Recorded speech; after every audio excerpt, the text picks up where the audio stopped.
In fact, I've only got to make 4 films because I kept thinking outside of the box. I had most people telling me, you probably never will get there. You just ignore that and you go, well, some people have. Maybe I could be an exception to the rule as well. And I really haven't given myself any option to fail. I didn't have a backup job or career sitting in the wings. I didn't have any other plan. It really was just filmmaking or bust. In today's episode, we've got a really exciting interview for you, actually. It's Matthew Holmes. He's an Australian movie director, and he's come to speak to us about the similarities or what we can learn in business from making movies. And there's a lot of similarities that we heard. Directly analogous in so many different ways, and I think you'll see the parallels once Matt gets talking.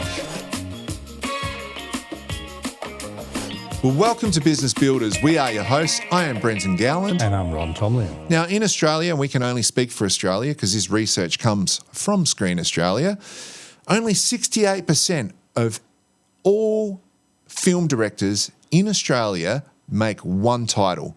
That's all they get to. Only 32% get to make a second movie. Only 8% of all directors, film directors in Australia, make a third, and only 4% get to 4 movies. That's incredible. Huge drop-off, and it's only a fraction of a percent that get up to about 20 movies. So Matt's made 4 movies, 4 great movies. One is Twin Rivers. You can actually look that up on YouTube. He filmed that on Handycam. That was a passion project he did when he was in his early 20s. Then he went on to make a seismic jump, and he made a bushranger film called The Legend of Ben Hall. That's streaming on Stan if you're in Australia. Internationally, you'll just have to hire it. And then he went on to make a gritty crime thriller called The Cost. And in about June or July, in the United States, his next movie called Fear Below is going to launch. Now, it's a shark movie with a twist. It's a shark movie set in the 20s with gangsters. How does that work?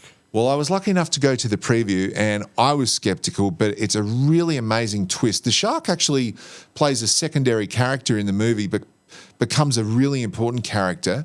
And it's a really, really good thriller. And I think when it comes out, people will see that this is, how do you make shark movies interesting with all of them that are around? This has really done that. It's got a unique take. And that speaks volumes about our guest today, Matthew Holmes. So without any further ado, other than the fact that we might say it was 42 degrees when we did this interview. Misters everywhere.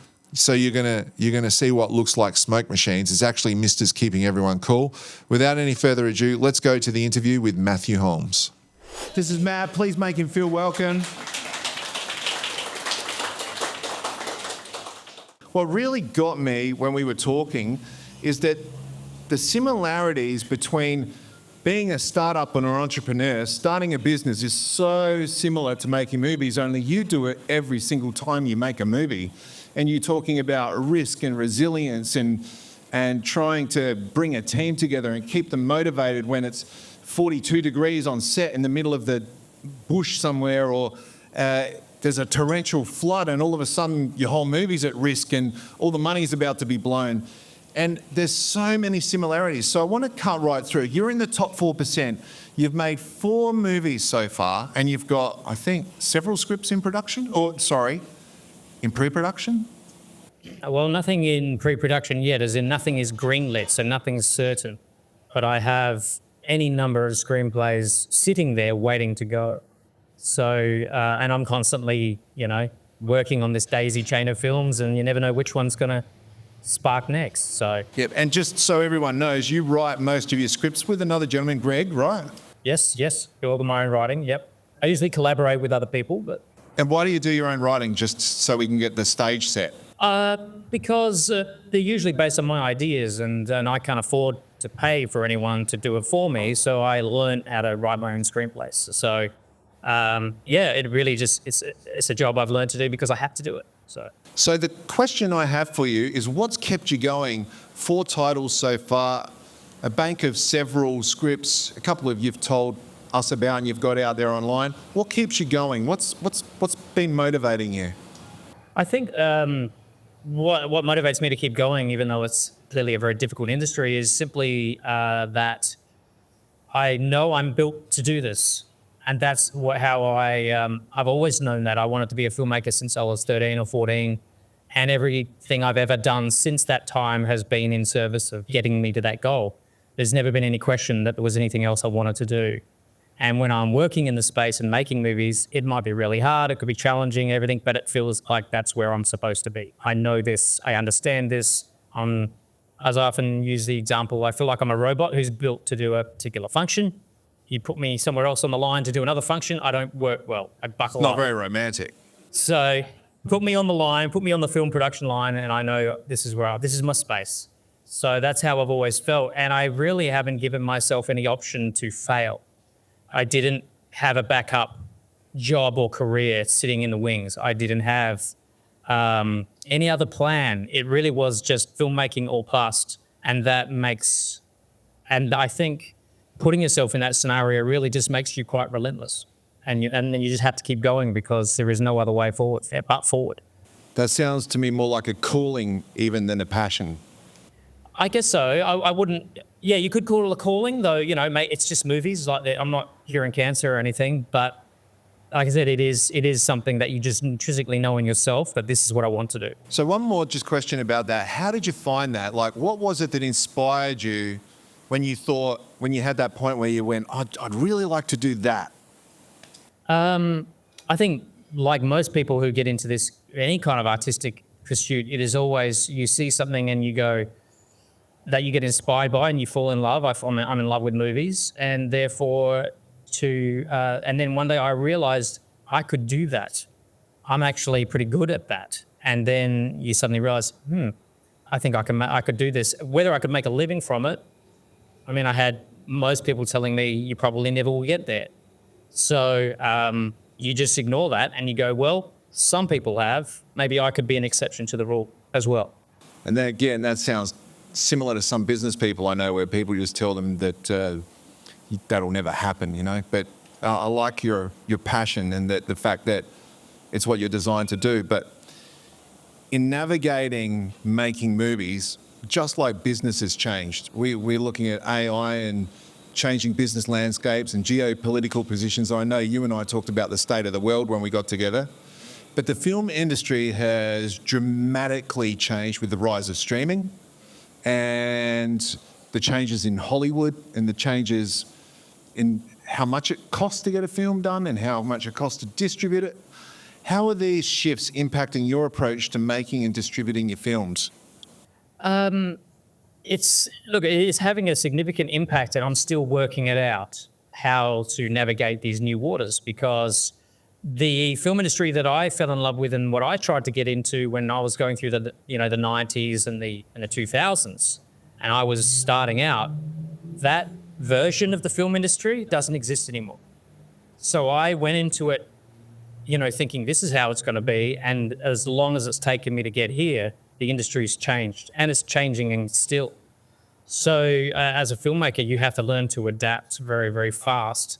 And the old models and the old ways of doing things, you have to start really thinking outside of the box. In fact, I've only got to make 4 films because I kept thinking outside of the box.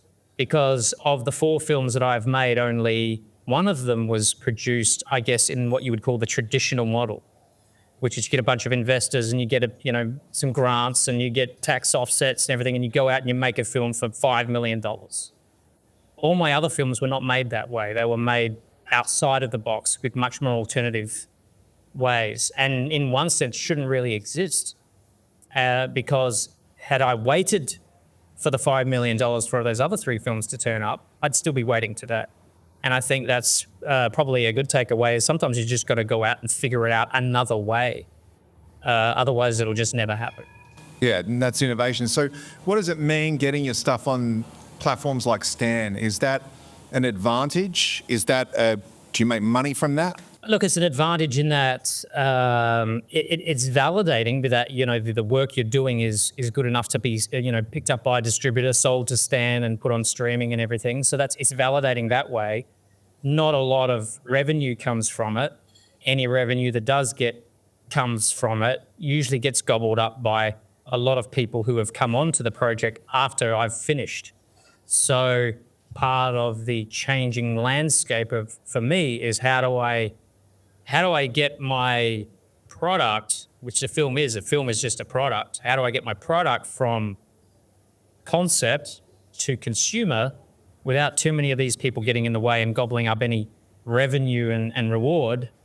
Because at the moment, I'm seeing very little of it.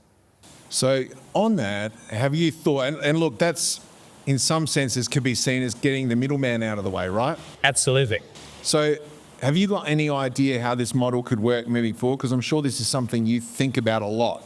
Like we talked about YouTube and how people are making, there's a producer of films in somewhere in the States, in like the Bronx, who's making like $100,000 a month through their viewership and stuff like that. What's the right model moving forward? Well, everyone's trying to find that new model. All we know is that the old model's falling apart. And it worked before because there was a lot of more money to go around, revenues were higher, cinemas were making more money, the video stores existed, streaming, the internet changed everything. And the old model doesn't fit anymore. And with the rise of the internet and technology, filmmakers we don't need the big film studios like we needed before. We can make high quality content. You know, we've got the tools of the professionals that we didn't have in the 80s and 90s. So now, if you do it right and you're smart enough, you can get much closer from concept to the consumer using the internet and coming up with other ways and getting some of those middlemen out of the way. They serve their purpose in that time, but the industry's changing too much. And you might have seen all the Hollywood strikes recently. That's because it's getting harder and harder to make money from films, or rather get the money that is being made from the films to the people who are actually making the movies.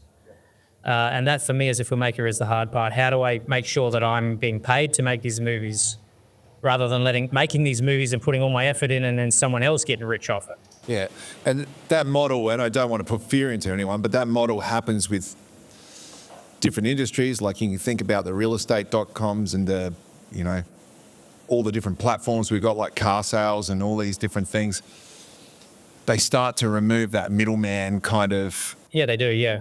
And that's kind of how I've been thinking that I need to really take my filmmaking is how do I get it to the streamer on my own? And I think the more films that I've made and the more I move in this industry, I'm going to be able to do that and get there. And I had to be in a position where I'd made those films and proven that I can actually make a movie and it can be sold, that maybe now I can get those doors open. Yep. So on a movie set, how many people might you have? 100, 50, 20? Again, it depends on the movie, but the films that I've been involved with, usually my crews wouldn't go above 60 people. Sometimes I have a dozen. And so it's usually anywhere between a dozen and 60 people. So how do you keep 60 people motivated? What's the production length? 3 months? 6 months? Shooting time probably a few weeks. Few weeks? A few weeks with a few months on the front and a few months on the back. How long was Fear Below, for example? Fear Below we did stop in the middle of production because the flood wiped us out. But if we were to put it all together, that was probably about 6 weeks of filming. Yeah, wow. So how do you keep people motivated through that, particularly through a flood almost wiping you out, and keep people with the same passion either side of that?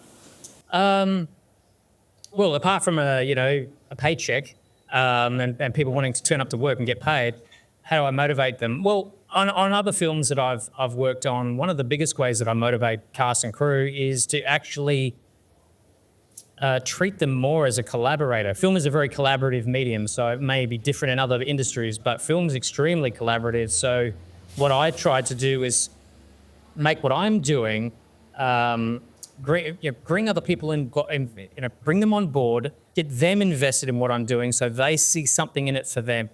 So whether it's an actor or a cinematographer or an editor, they see what I'm doing as beneficial to them, to their career, to where they want to go. Because everyone in the film industry is trying to get to the next place.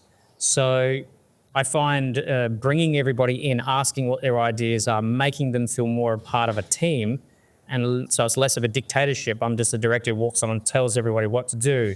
I try to make it more involving. And that way everyone gets it. They become personally invested in this being the best thing that we can make. Yeah, that's great. Now, like business, making movies involves taking risks. And can you share with us a time that, or an example if you've got one, of where you've taken either a large financial risk or some sort of major risk and got through it okay, and what you learnt from that? Or maybe you didn't get through it okay, I don't know. I got plenty of those stories, but I don't want to depress people. No, I think every time you go out and make a movie, it is a risk. So every single film I've ever made is a risk. Often, say say for Fear Below, this is the first 3 movies I made I had no idea how I was going to finish them. I started them and they started moving forward, but didn't really know how I was going to get there to the end. But what I found is once you start these things, they're a bit like a snowball, and the actual doing of it starts to attract people. It attracts the right people. You know, the investors start coming, the actors start getting drawn to it, the distributors look over and go, "What are you doing? That looks interesting."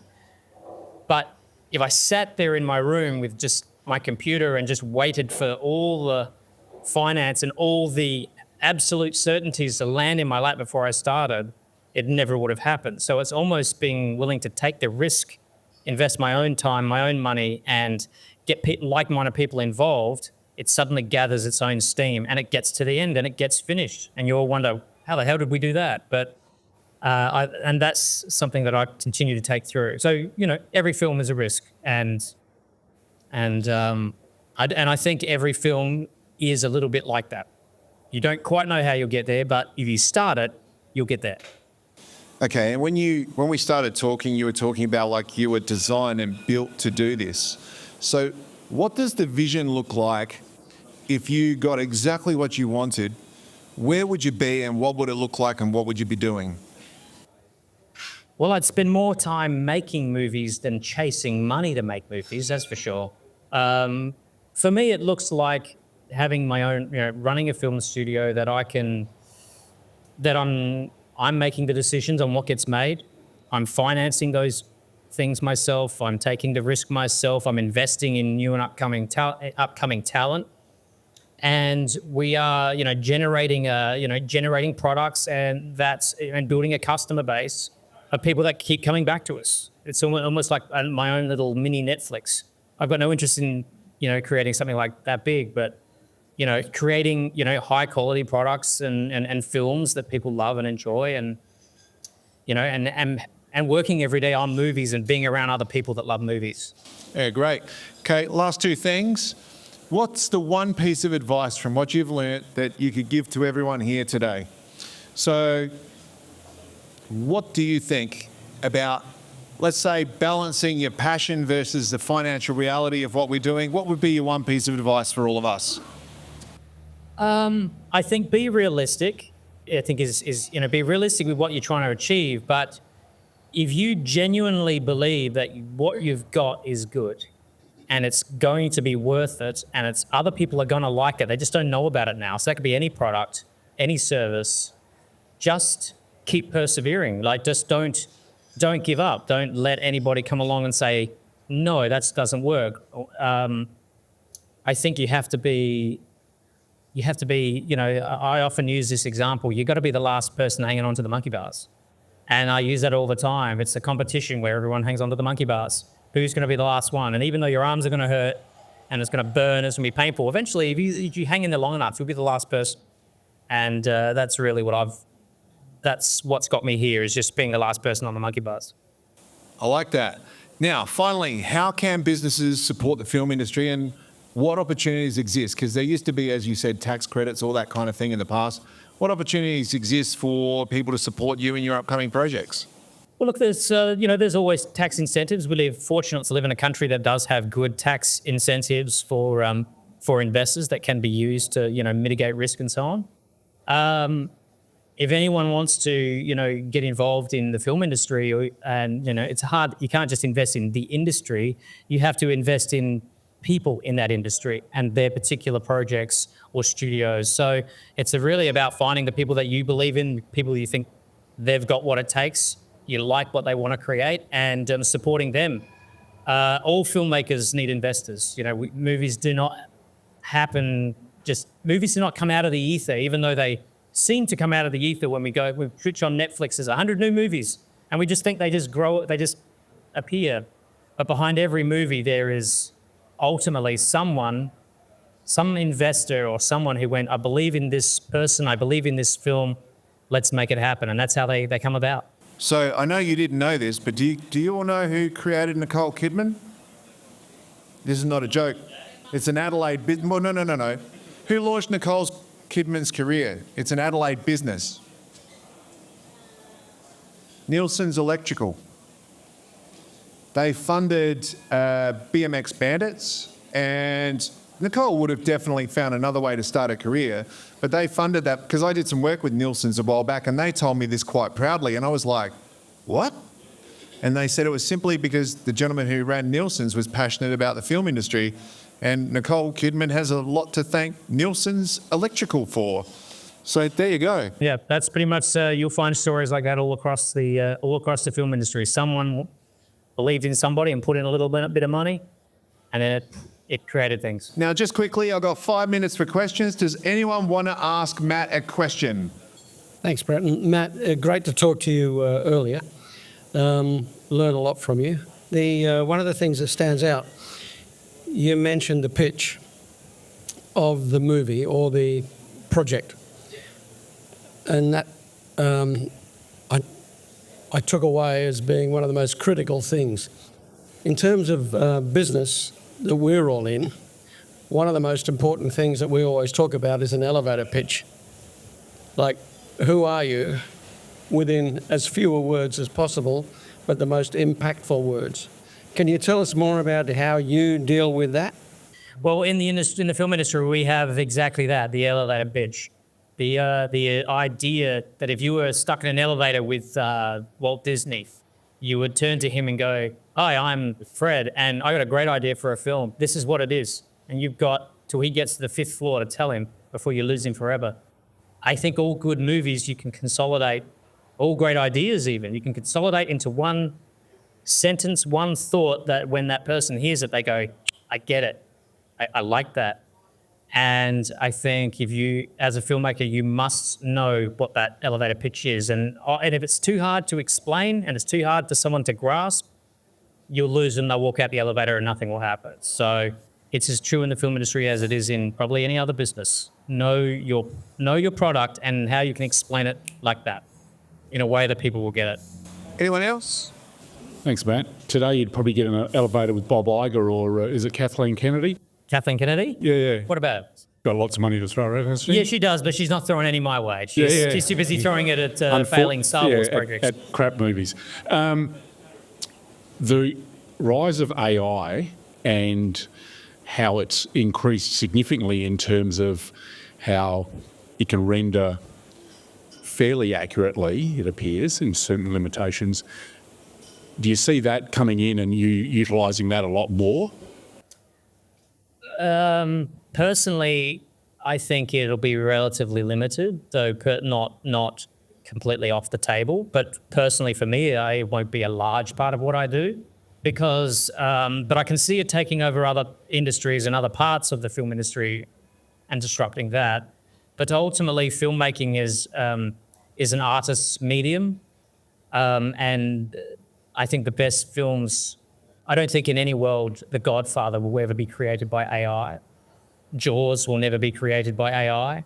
So I think you'll always need the human element, the writers, the directors, the actors, the musicians, and so on. You can fake it to a degree, but we're human. We can tell the difference. We know it. We instinctively know if there's someone behind this, that there's a passion, a belief, a message. And so I think one of the things that filmmakers have to do now is make sure that we keep our human element, vital. It's vital, and I think that's always going to be at the core of it. AI may make some things easier. It may make special effects easier. It may streamline some things, and it may take a few people off of your crew list. But ultimately, I don't think it's going to be a problem for myself, though I can't speak for the industries. I think there will be lots of greedy producers out there who think, oh, great, I don't need to pay Bob $20,000 to write a script anymore because, oh, look, the computer just did it. And they'll start making that, and it's going to be a bad product. So I hope Hollywood doesn't do that. 2 more questions. Anyone? Matt, tell me about budgeting. So you don't know how the film's going to finish. You've got actors of varying ability. You've got cast, crew. You've got location. You've got scheduling. You've got a whole lot of dynamics that go together. You've got the HR side of it as well. At what stage do you know that you've got something that you can take to market, and how does that work? Again, depends on the film, but what was the first part of your question again? Sorry. You've got all these different aspects about it. How do you budget that? Well, look, it's about what are your resources? Let me take, for example, The Cost, the film that you may have seen some shorts for up here. There's the film I made before Fear Below. That was made because I looked at what I had. I knew I had these actors, I knew I had this location, and I knew I had these people and a little bit of money. $35,000 is all I had. And I thought, what can I make out of that? And I just designed a production and a method of filming that would suit that, and then made that movie for that much. Or at least I made 80% of it. Once I'd done that, I had a whole bunch of footage to show somebody. They looked at it, and then I got a whole stack more money to finish off. So really, it really is about looking at what you've got and how you can be creative. You know, it's like that. I think it was a quote I heard on a movie. What did John Lennon say? I'm an artist. Give me a tuba, and I'll get something out of it. So I think it's just really having that attitude. What have I got, and how can I make something out of this? Last question. How does a film get pulled out of the pile? You mentioned earlier you've got a whole bunch of movies in some state of script development. How does it get pulled out of the pile and actually go into production? How does it get pulled out of the pile? Well, normally what I do is I have all these films and I'm pitching them constantly to streamers and distributors and financiers. And one day someone goes, yes, like that. And they make a commitment. But it's getting that first commitment from someone that is the hardest thing. A lot of people will go, oh yeah, I like it. But you know what? I'm not going to do anything until someone else has come in. And then you have to wait for that first person. And once that snowball, once it goes, everyone can start jumping on. So I don't know. If I knew what was going to make anything happen, I'd just keep doing it year after year, and I'd have a lot more than 4 films out there. So it's really just about being in the right place at the right time with the right people. So, Thank you. Can everyone put their hands together for Matt, please? Really interesting, Brenton, when you listen to Matthew, how many direct parallels there are between business and running a business and making a movie.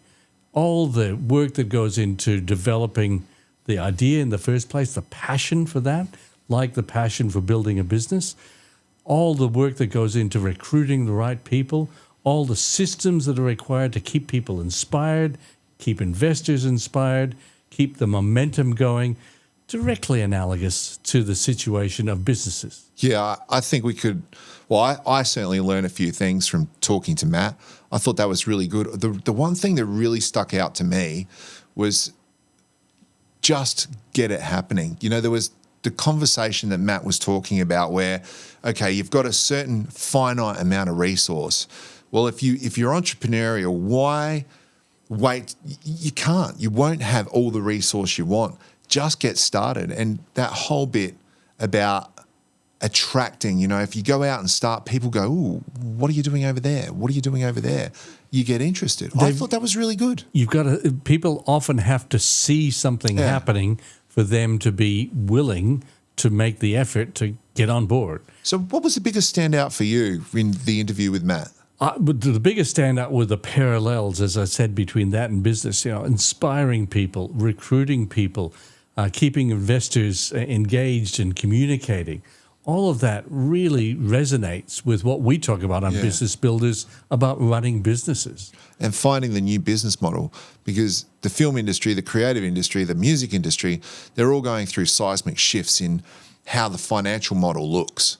And businesses in general, like with the rise of AI and the way the world's changing all around us. Absolutely. We're all starting to question, well, and the cost of living crisis, what is our financial model going to look like in the future? So we're all in the same place. And I think that continual shift in business models and the business models that work is happening in virtually every industry.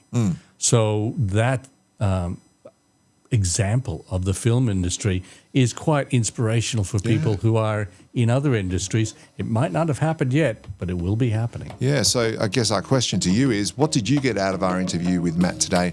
Post it in the comments. We'll have a look at it and respond to it. And if you like Business Builders and what we're doing, click subscribe. We got some great content coming up this year. We're going to intermix the live events, as you saw with the interview today, with our show here, and with guests that we'll get into the studio. But there's some great stuff coming up, and we look forward to seeing you in our next episode. So keep on building.